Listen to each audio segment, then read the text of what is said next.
Comenzamos el capítulo 2, la enfermedad física. El SIDA es una de las enfermedades más temidas en nuestra época. En el momento en el que escribo estas palabras, más de 40 millones de personas en el mundo son seropositivos o tienen SIDA. Aproximadamente 8.000 personas mueren cada día debido a esta enfermedad. El tratamiento exige un terrible peaje físico y emocional, y el estigma complica y pone a prueba las relaciones con sus cuidadores y seres queridos. ¿Es posible que algunas almas quieran tener esta experiencia? Cuando decidí escribir sobre la planificación prenatal, supe inmediatamente que la enfermedad física era una experiencia vital que examinaría. Dado que todos los seres humanos se enfrentarán en algún momento u otro a alguna enfermedad, la importancia del tema era innegable. Quería saber si las almas antes de encarnarse elegían experimentar la enfermedad física.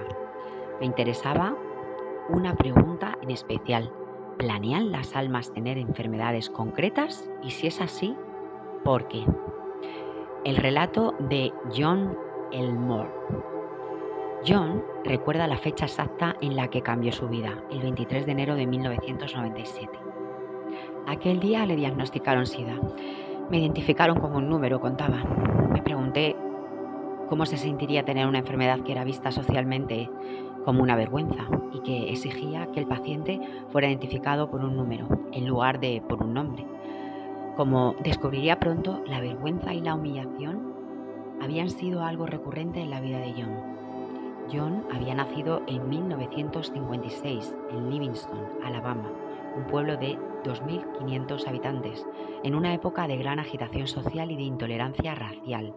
Siendo niño, John, que era de raza blanca, vio las noticias sobre las manifestaciones de Selma, donde se azuzaron pastores alemanes y se utilizaron mangueras de incendios contra los afroamericanos que querían votar. En su juventud, John habló a su padre sobre su orientación sexual, mostrándole una columna de Querida Abby, en la que Abby felicitaba a un hombre por su progresista actitud acerca de la homosexualidad de su hijo. ¿Qué estás intentando decirme?, preguntó el padre de John. Bueno, estoy intentando decirte que soy gay. Su padre se echó a llorar.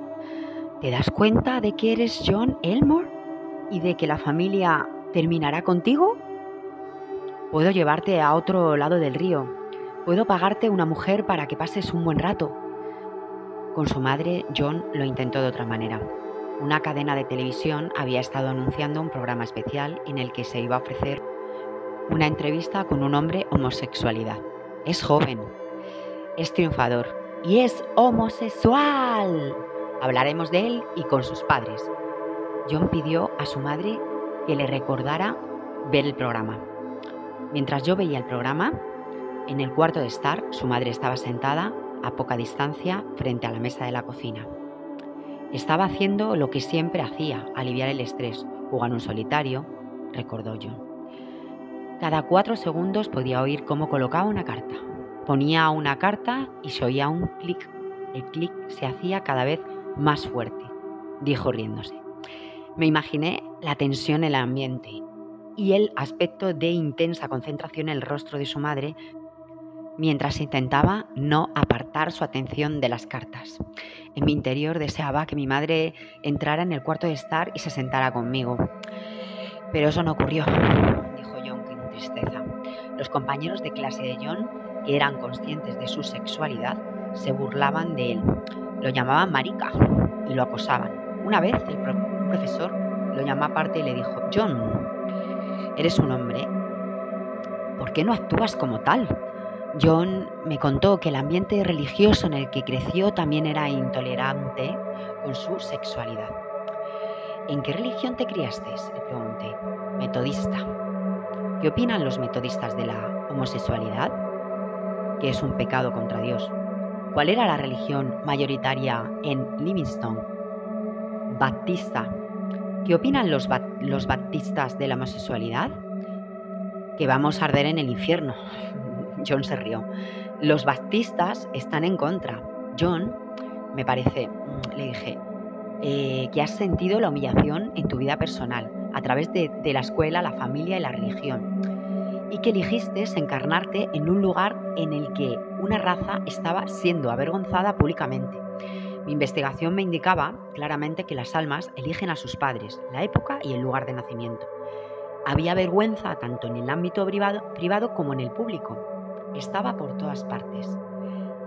Está por todas partes, asintió. Nunca mejoró. Me encarné en una familia que vivía en la vergüenza, en un lugar de vergüenza, en una época de vergüenza. John me contó también que se había sentido humillado por las violentas palabras de más de unas de sus parejas sentimentales. Aunque yo no lo sabía en ese momento, ese aspecto del pasado de John alcanzaría una importancia mucho mayor cuando más tarde obtuviésemos información del espíritu sobre su planificación prenatal. El SIDA es parte del patrón de vergüenza del que John había sido testigo y que había experimentado de primera mano. Cuando recibió su diagnóstico, tuve la sensación de, bueno, ya he conseguido lo que me merezco, dijo John sobriamente. A pesar de sentir que se lo merecía, estaba sorprendido. Entré en mi furgoneta. Recuerdo haber conducido por la calle, viendo a la gente ocupándose de sus asuntos. Nunca te fijas en eso, pero yo vi a esa gente. Parecía que todo el mundo estaba moviéndose a través de Melazo. Cruzaban la calle, entraban en las tiendas y caminaban por la acera. Pasé junto al parque de bomberos. Los bomberos estaban haciendo algo con su equipo. Bajé todas las ventanas y comencé a gritar. ¿No sabéis que el mundo entero acaba de cambiar? Para mí lo había hecho realmente. Hubo un momento en el que John se puso gravemente enfermo. Mientras estuvo hospitalizado tuvo una experiencia cercana a la muerte. Es todo un poco confuso, dijo John, pero recuerdo haber estado en una habitación, estaba oscuro, yo estaba rodeado por mucha gente, era como una fiesta enorme. No había ningún ruido y no había ninguna conversación, pero yo podía notar que había un montón de gente que no era del mismo mundo que el mío. Sentí que podía unirme o no a ellos. Recuerdo claramente haber elegido no hacerlo. Fue una decisión interna. Fue como si dijera, no quiero quedarme. John eligió la vida, no solo la comunicación física de la misma, sino un nuevo tipo de vida. Después de mi experiencia con el ángel de la muerte, empecé a apreciar el lugar en el que estaba, dijo John. Dejé de sentirme avergonzado, lo hice. Lo que descubrí estando tan cerca de morir fue como no quería hacerlo. John, le pregunté, ¿cómo te ayudó el SIDA y tu experiencia cercana a la muerte a superar la vergüenza? ¿A qué otro sufrimiento podría enfrentarme que fuera tan largo como un viaje a través de la vergüenza y la humillación? Contestó John. El mejor modo de tratar tus miedos es besarlos en la nariz, porque así desaparecen. Estar a punto de morir me ayudó a darme cuenta de que ellos, con E mayúscula, no tienen poder sobre mí. Todos sabemos quiénes son ellos, vecinos y profesores. Y toda esa gente que aparecía de vez en cuando para molestarme. Ya no existen. Lo único que quiero ahora es vivir y vivir de verdad, añadió. John, ¿qué te gustaría decir a la gente que está experimentando la vergüenza o la humillación? Las palabras vergonzantes eran hechos sólidos e inamovibles de mi vida. ¿Y qué se hace con lo que es sólido e inamovible? Construir sobre ello. La sesión de John con Glenna Dietrich. Como canalizadora, Glenna Dietrich entra en un trance en el que la consciencia de otro ser habla a través de ella. Algunos canalizadores son totalmente conscientes de cada palabra que pronuncia la entidad canalizadora. Otros tienen una vaga consciencia de lo que se ha dicho, aunque no son capaces de recordar palabras concretas. Glenna, por lo contrario, no recuerda nada de las conversaciones. Después de nuestras sesiones solía mostrar curiosidad sobre cómo habían ido y de lo que se había hablado. Glenna es muy bondadosa y siempre quería saber si las sesiones habían sido de ayuda. Se puede saber con certeza cuando Glenna comienza a canalizar. Su voz se hace ligeramente más suave. La cadencia, el tono y dicción de su voz cambian notablemente. A veces, como en el caso de la sesión de John, más de un ser espiritual está presente y habla a través de ella. Nosotros somos tres, así como sois tres, comenzó la entidad canalizada. No somos del mundo material, sino del reino espiritual, del reino tras el velo, como vosotros decís. Dos de nosotros no han tomado nunca la forma material humana, como lo habéis hecho vosotros. Somos el reino angelical. Permanecemos sin nombre para vosotros, ya que nuestros nombres no son pronunciables, de modo que aparecemos en vuestras mentes solo como colores de formas vagas, como sensaciones. Me sorprendió el hecho de que estuviéramos hablando con ángeles a través de Glenna. Habíamos atravesado el velo del mundo espiritual. Había una dulzura en el tono del ángel que me resultó consoladora. La bienvenida del ángel me recordó que los seres en espíritu a menudo se comunican con nosotros a través de sensaciones y que los medium frecuentemente ven los colores de los seres espirituales, así como los del aura humana. En estas sesiones era normal que los seres desencarnados no usaran nombres. Cada ser, ya era físico o intangible, es energía. El término firma energética muestra que cada consciencia es identificable a través de su energía individual. Los ángeles fueron capaces de reconocernos a John, a Glenna y a mí, precisamente por esa energía. Uno de nosotros tres ha estado encarnado muchas veces, continuó el ángel, y su ser ahora se comunicará con vosotros directamente. Sí, he estado encarnado en vuestro reino 867 veces, dijo el segundo ángel. Esas son las vidas que he pasado en cuerpos humanos. No he elegido pasar mi tiempo de encarnación en cuerpos que no fueran humanos. En realidad, elegí ser uno de tus guías, dijo John, cuando te encarnaste. Nosotros hemos estado juntos muchas veces, en muchas encarnaciones. Hemos sido hermanas, hemos sido madre e hija, hemos sido enemigos que se asesinaron uno al otro y hemos sido amigos íntimos. En cada una de ellas tú y yo hemos decidido cómo nos encontraríamos y en qué circunstancias nos daríamos la oportunidad de tener esas hermosas experiencias de crecimiento. Realmente somos lo que en tu reino llamáis almas gemelas, dos almas de vibración similar, una frecuencia en la que ambos tenemos un color y un sonido que son parecidos. Me gustaría decirte que me siento feliz y orgulloso de cuánto has avanzado en esta encarnación. Hay muchas cosas que has demostrado y muchas energías a las que has ayudado. Yo he cambiado a tu lado y a veces he estado delante, dándote ánimos durante esos momentos que te parecen los más oscuros. Sí, mi energía te resulta familiar. Me gustaría que recordaras, querido, la belleza de tu alma, la increíble luz que puede llegar a tu corazón. Es difícil ser esa luz brillante cuando la mayoría de la gente a tu alrededor solo desea oscuridad. El verdadero sanado, el verdadero sabio, es el que permanece sabio entre aquellos que todavía no han despertado. Ten valor y permanece en pie. Entonces el ángel se dirigió a mí.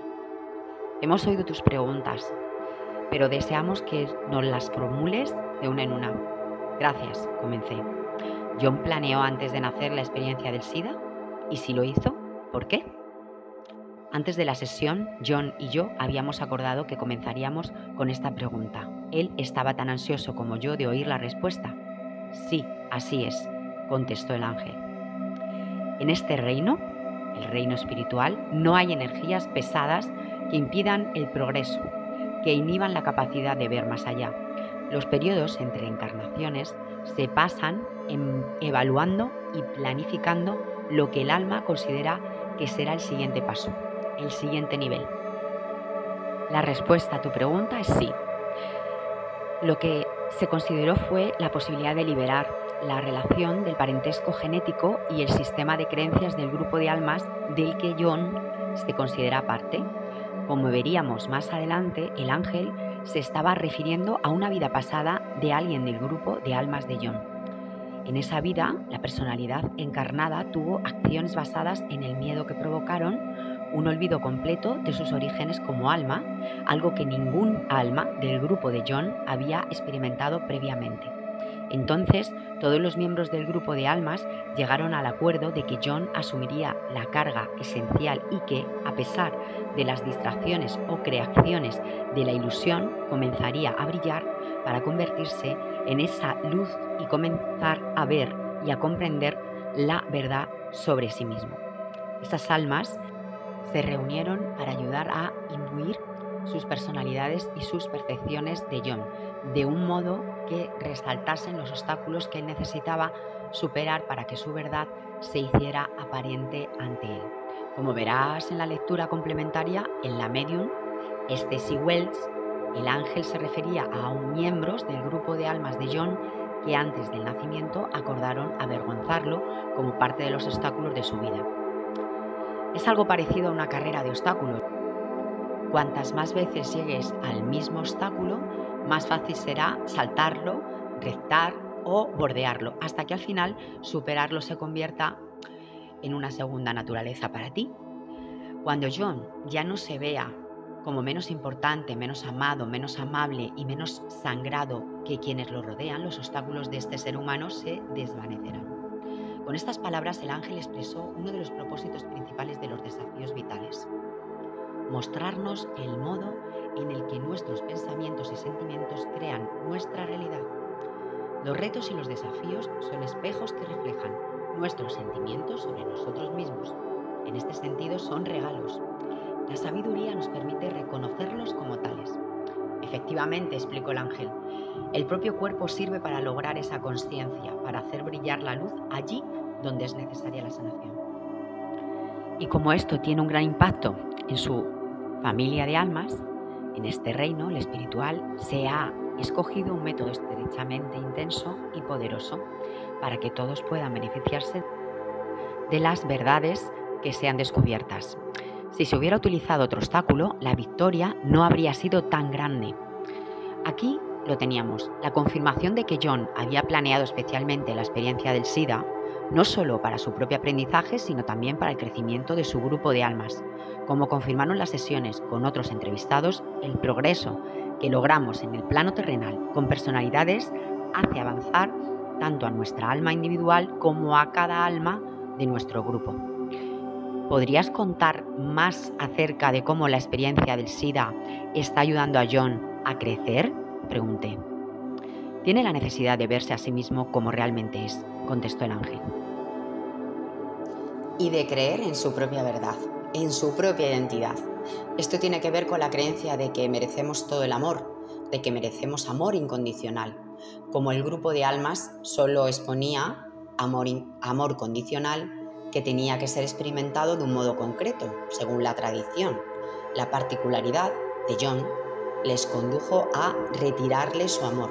De este modo, se formó la creencia de John sobre sí mismo, que no se merece amor incondicional, sino solo ser amado cuando se comporta de un modo concreto, cuando responde a las expectativas y obtiene la aprobación de los demás. La confusión se instaló en él y la personalidad que desarrolló en su infancia se dividió y se rompió. La enfermedad del SIDA está relacionada con el deseo de amor incondicional y la creencia de que no se merecía ese amor.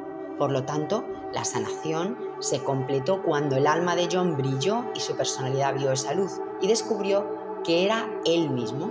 El ángel había explicado en un modo hermoso el núcleo del proceso de crecimiento espiritual en la tierra.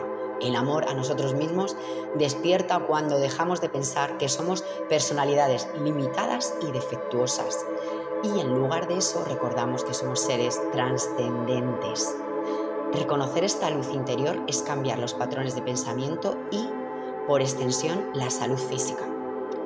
¿Cómo planeó el alma de John que esta luz brillara? ¿Y cómo sabía qué ocurriría?, pregunté. Todas las encarnaciones en tu reino, respondió el ángel, están diseñadas para superar los niveles inferiores de oscuridad. Ahí va una vibración de odio. La vibración de la separación de Dios, la vibración de la desaprobación, la vibración del miedo. Todas estas cosas existen ahí como niveles de frecuencia ocultos. Esto tiene un efecto sobre los cuerpos humanos que es desconocido, invisible y no cuantificable. Los que vivís en este reino, creéis que sois eso, que sois miedos, que sois odio y desaprobación. Y por eso sois capaces de asesinaros unos a otros, sois capaces de abusar y maltratar a los demás. Actuáis en frecuencias abyectas. Cuando el alma entra en el cuerpo, la claridad desaparece casi por completo y como humanos comenzáis a creer que sois solo el cuerpo. Olvidáis que sois el alma. Esto es parte del plan, porque así olvidáis vuestra divinidad y a través de muchas dificultades recordáis la verdad, la cual os brinda un gran poder, solidifica las creencias y eleva esa frecuencia a niveles superiores. John, más tarde, diría en este comentario: ese es exactamente el tipo de poder que he estado buscando. He estado dando grandes pasos para alcanzar esa entidad que sé que está en mi interior. La experiencia del SIDA me ha llevado a creer que mi cuerpo está amenazado, pero que mi alma, mi ser y mi consciencia no lo están. ¿Responde esto a tu pregunta?, me preguntó el ángel. Sí, dije, aunque quería comprender cómo es posible que el alma de John supiera o por qué sabía que ese plan de vida le proporcionaría un crecimiento tan grande. ¿Se planearon sucesos concretos en la vida de John para permitir que la luz de su alma brillara y fuera reconocida por su personalidad? El alma implantó en John el germen de muchos sucesos de qué forma sincronizada están involucradas en la apertura de esa conciencia de luz, respondió el ángel. Este es un proceso gradual. El cuerpo humano vibra a frecuencias muy bajas. En frecuencias más elevadas comienza una revelación de la verdad. El cuerpo es incapaz de asimilar frecuencias superiores de manera inmediata. Así la persona solo se permite ligeros vislumbres de las frecuencias superiores. De ese modo van aclimatando el cuerpo con pequeños incrementos, haciendo posible las células acumulen esa luz y brillen en frecuencias superiores de manera gradual. El ángel estaba ayudándome a comprender cómo la enfermedad física puede estimular la sanación espiritual. Incluso así, me preguntaba por qué tal sanación sería necesaria. La vergüenza de John está intentando sanar. La creencia de que no merece un amor incondicional. ¿Dónde tuvo su origen? ¿Cómo se creó?, pregunté. Tuvo su origen en el linaje de un grupo de almas, en un individuo en que era parte de una religión organizada. Fue un dignatario religioso de envergadura. La personalidad de ese individuo estaba imbuida en un desequilibrio calculado. Cuando este desequilibrio se manifestó en ese cuerpo humano, se convirtió en una enfermedad mental plagada de miedos. Cuando este ancestro actuó basándose en esos miedos, estos se hicieron muy poderosos, no solo en su cuerpo, sino también en los cuerpos de sus descendientes. Había aprendido en otras sesiones que la acción en el plano físico concreta la emoción, haciéndole parte de nuestro ser con mayor profundidad. Es por eso que las encarnaciones siguientes están con frecuencias diseñadas para la sanación. Lo que se crea en el plano físico sana con mayor rapidez en el plano físico. Fue una caída en la oscuridad calculada, continuó el ángel, en una vibración tan baja que previamente no había sido experimentada por ese grupo de almas, de modo que la energía del miedo a través del ADN se convirtió en un código que adoptaron otros grupos de almas, viendo que era útil para descender a niveles inferiores de frecuencia. El ángel estaba riéndose al deseo de las almas de experimentar contrastes para llegar a un conocimiento más profundo de sí mismas. Cuanto más alejado está un ser de la verdad, más oscuro se hace y más baja es la frecuencia. En sucesivas encarnaciones, el grupo de almas se va abriendo camino a través de esta energía turbia y pesada, hasta percatarse de nuevo de luz, de la verdad. Entonces su conciencia se estabiliza. Estos seres, cuando finalmente dejan esta rueda de reencarnación, se van hacia otros reinos. Se llevan con ellos el conocimiento de ese descenso desde la luz. ¿Responde esto a tu pregunta? Sí, gracias, contesté. Creo que lo que dices es que las almas del grupo de John se lo pidieron y que él estuvo de acuerdo en ser quien sufriera SIDA y que los demás se encarnaron en su entorno para juzgarlo, rechazarlo y no proporcionarle amor incondicional. ¿Es así? Así es, respondió el ángel. Parece un plan arriesgado porque John podría adoptar las creencias de los que están a su alrededor y aceptar que efectivamente no es merecedor del amor incondicional. Sí, lo ha hecho en muchas encarnaciones, forma parte de la sanación de su propia alma. El grupo de almas continuará usando este tipo de plan hasta que haya una encarnación en la que el individuo acepte que es merecedor del amor incondicional. Correcto. Ya habíamos llegado al eterno tema del sufrimiento humano.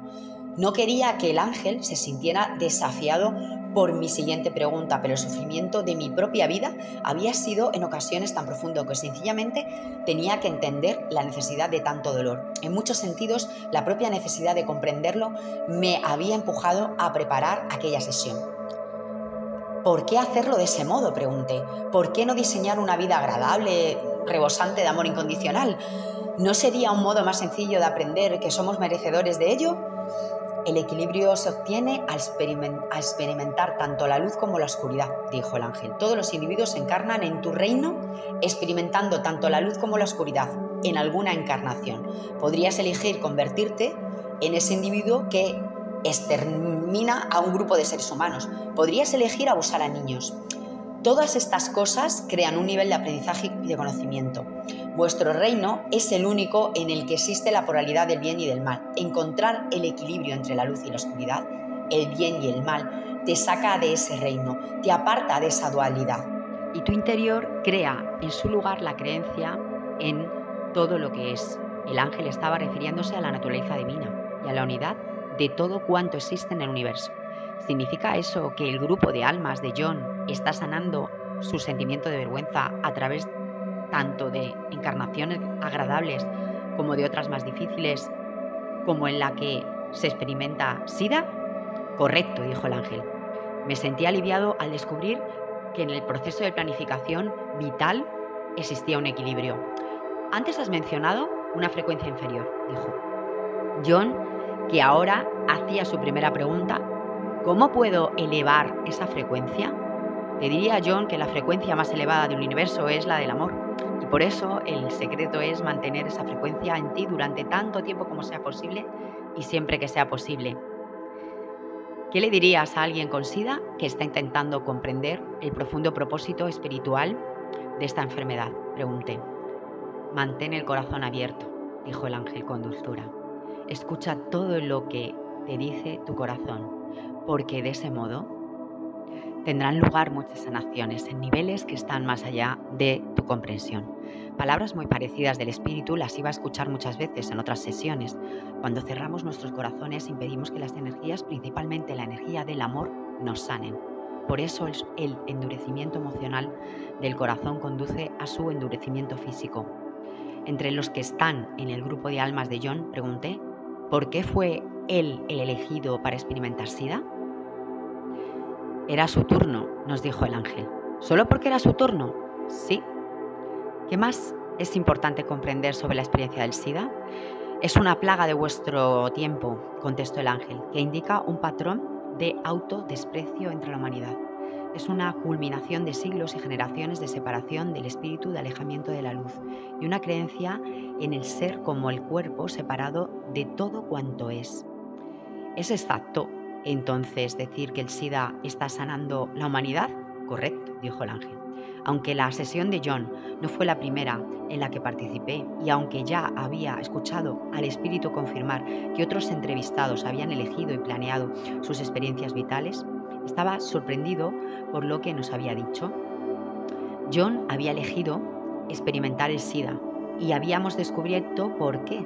Me pregunté cuánta gente con SIDA o cualquier otra enfermedad veía su enfermedad como un castigo de Dios o del universo o, a lo sumo, como un sufrimiento sin sentido. La conversación con los ángeles había dejado claro que la experiencia de John, aunque dolorosa, tenía un significado muy profundo. De hecho, era una experiencia transformadora.